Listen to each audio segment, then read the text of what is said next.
Welcome back to the lineup. We're going to begin in the Middle East. The world is outraged following the released image of a young boy in Aleppo, rescued from a destroyed building after an airstrike.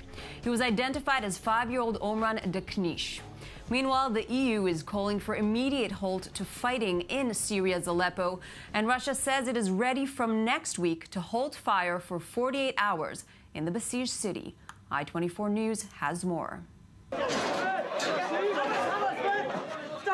At just 5 years old, Omran Daknish has known nothing but war. Now he has become known as the boy in the ambulance. Pulled to safety, he sits dazed in the back of an ambulance as more children are piled in before it rushes off to the hospital. This is a scene that has played out countless times in Syria. For Omran, this is all he knows. Screams, dead bodies, children being pulled from the rubble. The image of Omran, taken by the Aleppo Media Center in the rebel-held neighborhood of Al-Kharji in the besieged eastern Aleppo, has made him the latest poster child for this bloody conflict. Omran was rescued by volunteers of Syria's White Helmets, whose work has been so courageous that they've been nominated for a Nobel Peace Prize. But their work is relentless, working in areas where barrel bombs are indiscriminately dropped and civilian facilities are hit by Syrian and Russian airstrikes on a daily basis. He carried out airstrikes on bakers, on civilians, merchants, food stalls. God help us. May God take his revenge upon them.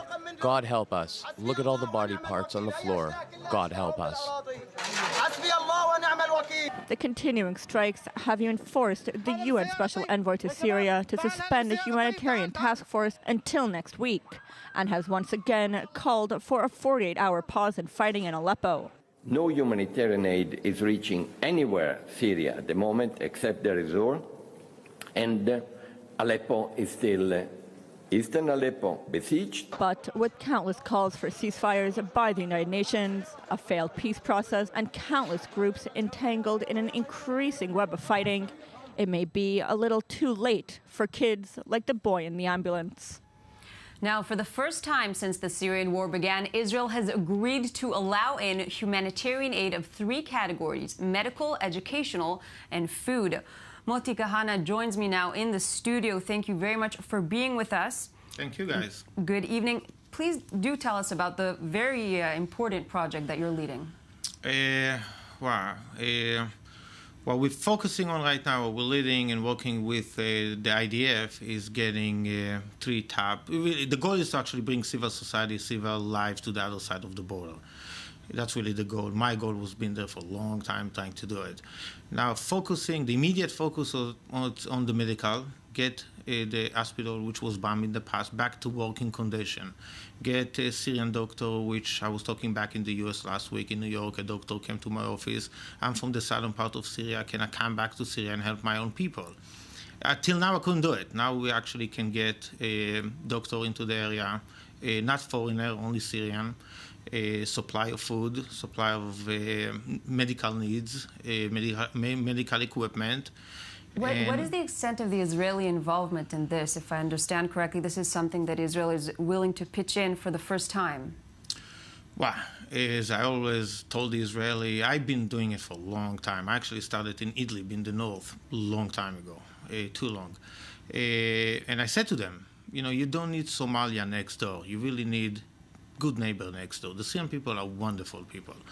And if Israel will help the other side to help themselves, not entering Syria, just allowing an organization like myself and others to bring supply into Syria and let them help themselves. Syria was a civilized country, and they can do it. Now, the situation there is so dire. How many years do you expect or anticipate will take to recover, to even get to where they were before the war? Wow. I can't even answer that question. When I started 5 years ago, I thought it's going to be a month. 5 years later, I thought I should be able to help. It's just too big for Israel to do it. It's the French government, the German government, the American government. It's the world need to come and help the Syrian people. It is not Israel. Israel just can help to allow supply going into the other side. It is too big. The southern part, I'm not talking about all Syria as you think today in Aleppo. Well, I cannot even answer that question. And then again, today the UN released another one of the reports talking about the devastation there and the amount of mass murders that take place even in prisons. But I want to ask you about taking in Syrians. You're saying that Israel can only play a small part.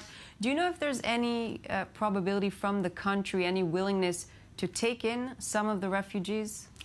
I mean, Syrian people don't want to be refugees, if you think of it. Syrian people want to stay in Syria. They want it to be safe inside. It's their home. It's their land. They're not interested in being refugees. There's no need for Israel to take any refugees. Israel can help with the injured, as you've seen in the last many years. There's stories, injured coming into Israel. It'd be great if in Syrian can cross the border and get a day labor job and go back home. I lived in Tucson, Arizona in the past, and I remember guys from Mexico coming in for the day, going to Walmart or Kmart and going back home. But this is a reality that we cannot really see anytime in the near future, not even from a political standpoint, but just to recover the extent of the damage in Syria is something you and the UN and all the countries in the world have not been able to even anticipate how long it would take. They haven't even started the recovery process. It's just damage control. My office is a block away from the UN. I'm literally a block away. I'm done talking to the UN. I'm done talking to my own government back at home. I'm really done. At the moment, I'm really focusing on the southern part, working with the Israelis. Our goal to start a small, tiny little village close to the Israeli border, an example village, and we can show how the Syrians themselves can help themselves if the world will help them to help themselves. And Israel willing to do that. And that can be done. I'm telling 1 million people on the southern part of Syria can come back home into the south part of Syria, inside Syria. Now the displaced, the refugee, the in Jordan, they're all over the place. They can help themselves. If the world unite and help, not talking, that's done. There is an opportunity right now to get supply through my NGO at the moment, as far as I know. We can take it in. I have a Syrian NGO calling me from France yesterday, calling my office. We have 6 ambulances, 2 containers of supply. Can we ship it to you guys and you take it into Syria? Yes, we can take it into Syria. So your NGO, Gahanna, is able to take supplies. Amalia. Motikana, thank you very much for joining us today. Very important work, and it's nice to see someone with hope. And as you said, no words, actions are needed now. That's exactly right. Indeed. Thank you very much. Thank you. Now, the Islamic State group has destroyed hundreds of priceless artifacts across Syria and Iraq, but it's also selling these antiquities on the black market, making millions of dollars. So how can this illicit trade be stopped? The U.S. government has a new plan. Maya Margit has the details. Take a listen. A problem that has reached unprecedented levels. As the brutal civil war in Syria marches on, the United States is fighting to stop the flow of money to the Islamic State group. This time, the focus is on antiquities looting. The State Department has announced emergency import controls on all Syrian artifacts. These import restrictions are intended to reduce the incentive for pillage, to better preserve Syria's cultural heritage, and to combat profiting from the sale of these artifacts by terrorists and criminal organizations. Preserving the cultural heritage of Syria will be a vital component in shaping a future for the country based on reconstruction, reconciliation, and building civil society. IS has plundered countless ancient archaeological sites in both Syria and Iraq. One of the worst such cases took place in world-famous Palmyra, sparking global outrage. As other sources of IS revenue get shut down, the group is increasingly relying on the antiquities trade for funding. The U.S. government interviewed 26 art market experts to find new ways to combat the problem. These were the top suggestions. Improve information sharing among U.S. agencies, increase support of public-private partnerships and collaboration with foreign countries to improve foreign countries' data management, such as museum inventories. Increase collaboration with foreign countries to share law enforcement information internationally. Improve U.S. custom and border protection guidance on importing cultural property. Jihadists have destroyed more than 900 monuments and sites in Syria over the past 5 years, according to the Association for the Protection of Syrian Archaeology. But it's unclear how much money they've made from pillaging. In April, Russian investigators claimed IS earned nearly $200 million in 2015 alone from antiquities sales. We're going to go to the latest from Rio, but this time not exactly looking at sports. The plot thickens for American swimmers. The latest reports reveal that U.S. Olympic gold medalist swimmer Ryan Lochte and 3 others lied about a robbery to cover up a brawl with a gas station security guard. Brazilian police stopped swimmers Jack Conger, Gunnar Bentz, and Jimmy Fagan, all detained now in Rio. Federal police also want to question Ryan Lochte, but he had already flown home to the United States. They made it all up. There was no robbery, only a drunken gas station brawl. That's at least what the Brazilian police are now saying. U.S. swimmers Ryan Lochte, Gunnar Bentz, Jack Conger, and James Fagan claimed to be victims of an armed robbery of their taxicab en route to the Olympic Village on the way back from a party. But, as sources say, a new video shows Lochte reportedly breaking down a bathroom door and fighting security guards who asked him to pay for damages at the gas station. I understand that this issue is under investigation. I cannot go much further into the details, but let's give these kids a break. Sometimes you take actions that you later regret. Gold medalist Lochte has since returned to the United States, but Bentz and Conger were questioned by Brazilian authorities after they were removed from their flight back to the United States from Rio de Janeiro's airport. Their lawyers said that the two cannot leave the country until they provide testimony of the robbery they had reported. In fact, we are not going to be able to talk about what happened. There was confusion, they were scared, they did not understand what was happening and why they couldn't take the plane. And it's really a confusion because the police said they were going to be witnesses, and the judge's statement said something else. Accounts of what happened to the swimmers have been confusing from the beginning, and police investigating the case said they found no evidence of the robbery, and that there are, quote, several inconsistencies in the stories of the swimmers. According to the police, they launched an investigation into the incident after hearing about it on social media, meaning that the swimmers didn't actually report the crime. But under the Brazilian Penal Code, misrepresenting a crime is in itself against the law, and if convicted, could lead to a fine or 1 to 6 months in jail. And joining us in studio now is Jonathan Regev, I24 News sports host. Thank you for being here. Thank you. So, Jonathan, this story had contradicting reports from the onset, but the plot just kept getting thicker. What happened? Yes, it's basically the robbery that didn't happen. There was no robbery, apparently, and now Ryan Lochte himself apparently said it. The 4 American swimmers were not robbed at that gas station. They got into some kind of altercation with security guards that were there. They caused damage, and apparently they paid for the damage. That's where the money went. They were not held at gunpoint. There was no gun. And I can understand why the Brazilians are angry at this, because the Brazilians want to portray an image of a safe country. And here come 4 athletes, top athletes, one of them one of the biggest names in the world, and they say, we were robbed at gunpoint, and it did not happen.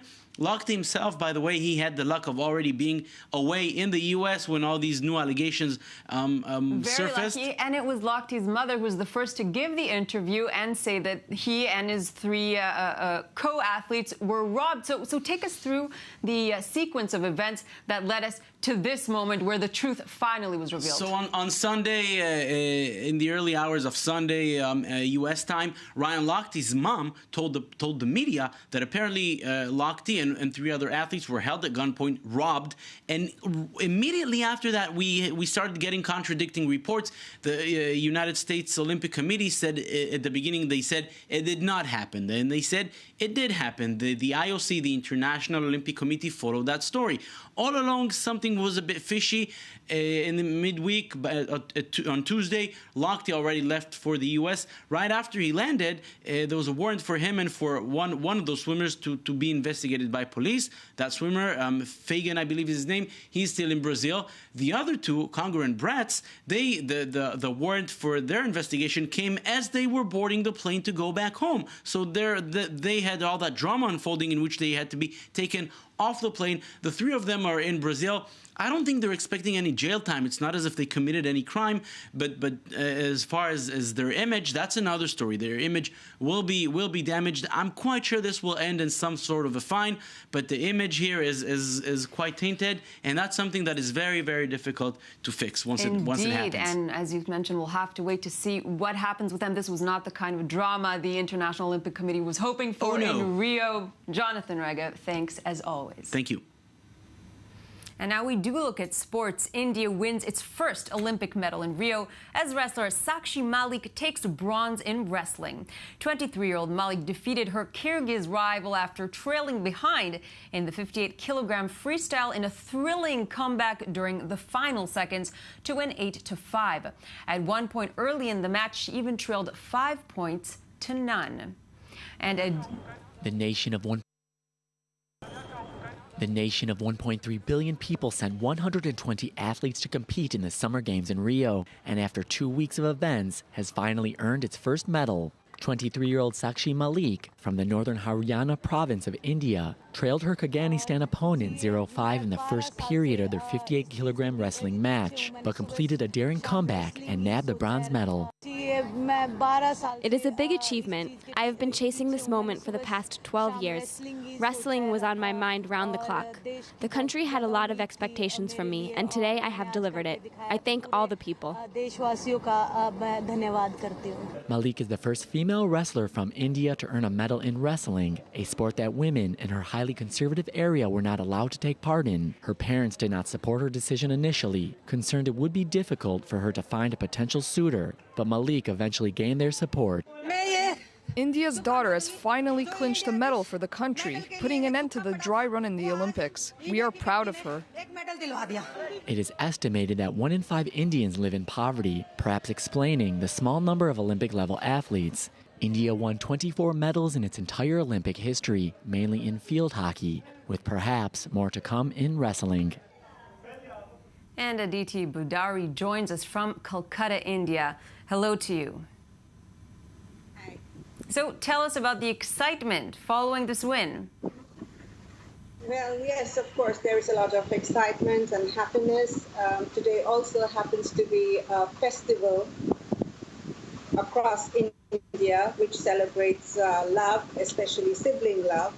And considering that this is the first medal that we won in the Olympics, and it's a girl, the Prime Minister has called her India's daughter. Of course, there is a lot of excitement, but I think it's also tinged with a certain sense of sadness, because it just shows that we have a lot of talent. It is not that we don't win medals because of lack of talent. There is a lack of investment, there is a lack of infrastructure, and so though we have talent, it is not nurtured. Sakshi is not the first woman who's won a medal for India at the Olympics. She's the 4th woman. We recently had another woman who qualified for the very tough Pradunova, vaulting. Of course, she came 4th and she didn't win anything. But that's besides the point. The point is that we have a lot of talent, but games are not really invested into. The only game that is invested and a lot of money is spent in is cricket. But unfortunately, that is not all. Now, Aditi, as you mentioned, she's the first woman to bring in a medal. Do you think this could inspire other women in India to pursue these sort of careers and even affect the status of women in India? She's not the first woman to win a medal. She's the person, this time. So we've had 3 women who won medals earlier. Of course, we also have the likes of Sania Mirza, who's a tennis star, and Saina Nehwal. She's just qualified for the badmintons. Yes, of course, these are very inspiring stories, and they are good role models always to look up to.